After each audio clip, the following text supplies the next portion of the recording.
నమస్తే వర్మ సార్. బన్నీ ఫ్యాన్స్కి పండగ పుష్ప 2 మూవీకి మరొక 20 నిమిషాలు అంటే ఇప్పటికే ఇండియా వైడ్ ఒక రికార్డు స్థాపించింది అన్నారంటే ఈ డబ్బులు సరిపోలేదా ఇంకా యాడ్ చేయాలనే ఏంటి జనాలకి? డబ్బులు అనే వాటికి సంపాదించలేదు కానీ సంతృప్తి అనేది ఉండదు అసలు అది. అలాగే పోటీలో కూడా ఆగకూడదు అంటారు కదా.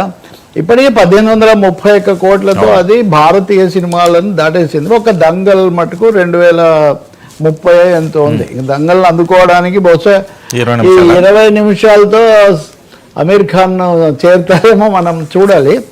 కానీ ఇక్కడ అమీర్ ఖాన్ దంగల్ని దాటడం కంటే కూడా రాబోతున్నటువంటి గేమ్ చేంజర్ అనండి, ఢాకు మహారాజ్ అనండి, సంక్రాంతికి వస్తున్నాం, విక్టరీ వెంకటేష్ అనండి. సో వీటన్నిటిని దృష్టిలో పెట్టుకొని సినిమా మరి మామూలుగా డ్రాప్ ఉంటుంది ఎట్లాగో 2 వారాలు 3 వారాల తర్వాత. ఆ డ్రాప్ అనేది మరి ఎక్కువగా ఉండకుండా జాగ్రత్త పడుతున్నారేమో అనిపిస్తుంది. ఇంకోటి ముందు నుంచి చెప్తున్నారు, ఇప్పటికీ కూడా నిడివి సమస్య ఉందన్నారు ఆ సినిమాకి, అయినా ఇంకా కలుపుతున్నారంటే ఖచ్చితంగా మసాలా ఏదో కొంచెం దట్టించింది, యాడ్ చేస్తుంది అనేది, వాల్యూ అడిషన్ ఏదో ఉంటుందని వాళ్ళు భావిస్తున్నారని అనుకోవాలి. రెండోది కనిపించని పోటీ కూడా ఉంది దీంట్లో. ఓకే, పరిశ్రమలో ఈ 2-3 వచ్చినా రాబోయే వాటి మధ్యలో ఒక అదృశ్యమైన ఒక పరోక్షమైన పోటీ కూడా అది కొనసాగుతుంది. మీరు ఈ విషయంలోనే కాదు కదా, ఇప్పుడు అక్కడ జరిగిన తర్వాత బన్నీ వెళ్ళి చూశాడు, మరి అంతకుముందు చాలా రోజులు చూడలేదు కదా ఉదాహరణకు చెప్పాలంటే. పైగా అక్కడేమో వైసీపీ వాళ్ళు పవన్ కళ్యాణ్ అరెస్ట్ చేయాలి, లేకపోతే పవన్ కళ్యాణ్ ఇంత డబ్బు అక్కడ ఇప్పించారు ఇక్కడ ఎందుకు ఇప్పించలేదు అని పోటీగా మాట్లాడుతున్న సమయంలో నేను రాశాను. వాస్తవంగా ఆదివారం ఈరోజు కూడా రాశాను. ఒక సినీ రాజకీయ పోటీ అన్నది తెలుగు రాష్ట్రాల్లో ఒక వింత స్వరూపం తీసుకుంది. అది ఎక్కడ ఆగడం లేదు. అది ఇంకా దానికి మళ్ళీ మన అనంత శ్రీరామ్ వచ్చి ఇంకొక టచ్ కూడా ఒక మత రంగు కూడా ఆయన తీసుకొని వచ్చాడు. కాబట్టి ఈ రాజకీయాల మధ్యలోనే మనం చూడాల్సి ఉంటుంది. మల్టీ డైమెన్షనల్ మల్టీ స్టారర్ లాగే దీన్ని ఎమోషన్ ఇంకా పీక్కు తీసుకుపోతున్నారు. సినిమాల్లో పీక్కు తీసుకుపోయినట్టే సినిమా రాజకీయాలు కూడా పీక్కి వెళ్ళిపోతున్నాయి, సినీ పాలిటిక్స్. సో ఖచ్చితంగా బన్నీ ఫ్యాన్స్ లేకపోతే ఏముంటుంది కొత్తగా చూసేవాళ్ళు ఎటు ఉంటారు అనుకోండి. It's an addition, nothing. ఏది వదిలిపెట్టట్లేదు, స్పేర్ చేయట్లేదు, ప్రతి దాన్ని చాలా సీరియస్గా తీసుకుంటున్నారు. మీరు ఇంకోటి కూడా చూడండి, ఈ మొత్తంలో పోటాపోటీగా మాట్లాడడం, తమను తాము సమర్థించుకోవడం తప్ప ఎవరైనా ఒక అడుగు వెనక్కి వేయడం మీరు చూసారా? ఇప్పుడు ఉదాహరణ గేమ్ చేంజర్ ఈవెంట్, దాని తర్వాత వాళ్ళ అన్న తర్వాత వీళ్ళేమన్నా కొంచెం ఆలోచించటం కానీ, లేకపోతే ఎందుకులే అని అనడం వాళ్ళు మానేయటం కానీ లేదు. ఈ సినీ రాజకీయ పోరాటం అన్నది కొత్త అంశం అండి తెలుగు రాజకీయాల్లో. అఫ్కోర్స్ అన్నాదురైకి సినిమాలు ఉన్నాయి, కరుణానిధికి ఉన్నాయి, ఎంజీఆర్కి ఉన్నాయి, జయలలితకు ఉన్నాయి, ఎన్టీఆర్కి ఉన్నాయి.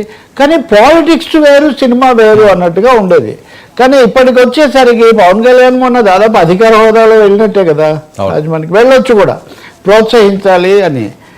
కానీ దాదాపు మేము ఇక్కడ ఉన్నామంటే మెగాస్టార్ కారణం, ఇవన్నీ కూడా చెప్పి ఆ సినీ రాజకీయ కుటుంబాలను సామాజిక నేపథ్యాలను కలిపే ప్రయత్నం చేస్తున్నారు. మరి అందులో ఈ పోటాపోటీ, వాళ్ళే హీరోలు వాళ్ళే విలన్లు, ఇవన్నీ అయినప్పుడు ఎలా జరుగుతుందో మనం చూడాలి. విలన్లు అనడంలో నెగిటివ్ హీరో, వాస్తవంగా చెప్పాలంటే చిరంజీవి కూడా నెగిటివ్ హీరోగానే వచ్చాడు. ఐ లవ్ యూ సినిమా, పూర్ణమి నాగు, ఇవన్నీ మీరు చూడండి, వాటన్నిటిలో ఆయన నెగిటివ్గానే. చాలామంది హీరోలు, రామారావు గారు కూడా ఆ మాటకు వస్తే మన దేశం సినిమాలో తొంది నెగిటివ్ రోల్, ఇన్స్పెక్టర్. ఆందోళన చేసేదేమో నాగయ్య, వాళ్ళని కొట్టే రోలు, ఆ కొట్టడం కూడా చాలా ఎక్కువ కొట్టాడని. సో ఇప్పుడు ఇతను కూడా నెగిటివ్ రోలే. ఇక్కడ ఎక్స్పెరిమెంట్ ఏంటంటే శంకర్ ఒక పెద్ద మెగా దీన్ని సృష్టిస్తాడు కదా, అది భారతీయుడు అప్పటి నుంచి. ఆయన చెప్తున్నాడు వచ్చే శంకర్ ఎఫెక్ట్ను కొంచెం తట్టుకుందామని కావచ్చు. రెండవది శంకర్ మీద ఒక పెద్ద ప్రశ్న ఇప్పుడు ఉంది, పరిశ్రమ మీద ఉంది, తీసిన వాళ్ళకు కూడా తెలియదని కాదు. అందుకని దిల్ రాజు సూటిగా చెప్పాడు కదా, నేను శంకర్ గారితో మాట్లాడి సార్ మీరు ఇంతకుముందు ఇలా తీశారు, మీరు ఎలా తీశారు అని చెప్పి జోక్యం చేసుకుని దాన్ని కొంచెం నాకు అనుకూలంగా పరిస్థితికి తగినట్టు మార్చే ప్రయత్నం చేశాను అన్నారు. ఇంకా ఢాకు మహారాజ్ పొద్దున్నే చూస్తున్నా టీవీలో కనిపిస్తుంది, ఆయన డల్లాస్లో చేస్తున్నట్టు వేడుక. సో మన మహారాజ్ అక్కడికి వెళ్ళాడు, అక్కడ జై బాలయ్య మోగిపోతుంది. వెంకీ ఏమో తన స్టైల్లో నిన్న డ్యాన్స్లో ఆ పాట పాడమని అడగటము, వెంటబడ్డము, పాడించడయా అని చివరికి తట్టుకోలేగా అవును. ఆ డైరెక్టర్ చెప్పడము అనిల్ రావిపూడి ఇదంతా సో ఎవరి promotion వాళ్ళు చేస్తారు. ఎవరి ప్రమోషన్ వాళ్ళు చేస్తున్నారు. సో ఈ కొత్త 3 ప్రమోషన్ల మధ్యలో పాత పడిపోకుండా ప్రమోషన్కు అడిషనల్ డోస్ పుష్ప పెడుతున్నాడు. చూద్దాం. కాకపోతే ఒకటే ఇక్కడ ఇంకో ముఖ్యమైన అంశం ఉంది, అది ప్రజలకు సంబంధించింది, టికెట్లకు సంబంధించింది. అవును, ఏపీ ప్రభుత్వం కోర్టు నిర్ణయం. హైకోర్టు ఇచ్చింది ఒక చిన్న షాక్ అని. మనకు షాక్ అనే హెడ్డింగ్ మన వాళ్ళకి చాలా ఇష్టం కాబట్టి షాక్ అని అందరూ పెడుతున్నారు. కానీ ఏమంటే 14 రోజులు అట్లా కాదు, 10 రోజులు మటుకే పెంపుదలకు అనుమతి ఉండాలా వద్దా అనే చర్చలు అవన్నీ అయిపోయి, సో పెంపుదల 10 రోజులే ఉండాలని ఆంధ్రప్రదేశ్ హైకోర్టు ఇచ్చింది తీర్పు. కాబట్టి ఇది ఒక ముఖ్యమైనటువంటి అంశం అవుతుంది. భవిష్యత్తు వసూళ్ల మీద, దాని లెక్కల మీద ఇది ఉంటుంది. ఇంకా తెలంగాణకు వస్తే రేటు పెంచుకోవడానికి రేవంత్ రెడ్డి లాస్ట్ మినిట్లో పర్మిషన్ ఇస్తాడా? Last minute twist. ఈయన అక్కడ శంకర్కి చెప్పాడు కానీ రేవంత్కి ఏం చెప్తాడు దిల్రాజు అన్నది వీ హ్యావ్ టు వాచ్. కానీ ఎంతో కొంత ప్రమోషన్ చేయడానికి ప్రభుత్వం కూడా సహకరిస్తుందని నేను అనుకుంటున్నా, ఈ ముద్ర కొనసాగకుండా.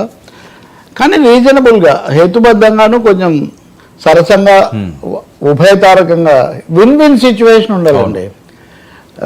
నిర్మాత విన్ కావాలి, చూసే ఆడియన్స్, హీరో అభిమానులు కూడా చాటి విన్ కావాలి. అంతేగాని ఒకరికి చాలా ఎక్కువ అదే ఉండకూడదు. చూడాలి మరి.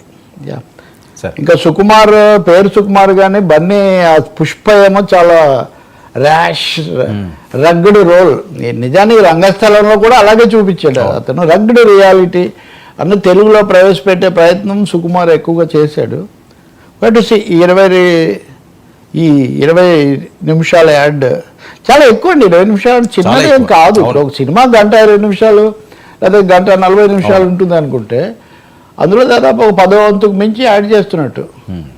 1/6 అట్లా యాడ్ చేసి. ఇప్పుడు 1 గంట 20 గంట 30 లేవులేండి, 2 hours దాటే. నేను అంటే 2 hours ఓకే, 2 hours అనుకుంటే కూడా 20 నిమిషాలదే కదా.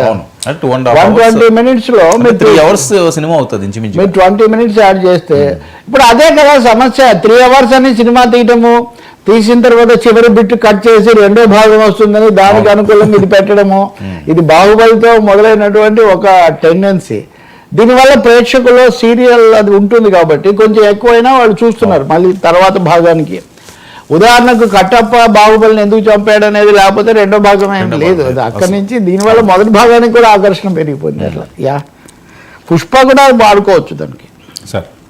సార్ ఏంటి ప్రవచన? బట్ ఇప్పటికే వాళ్ళు ఘన విజయం సాధించారు. ఇంకా అందులో ఇన్ని సమస్యల మధ్య కూడా ఆఫ్ కోర్స్ సార్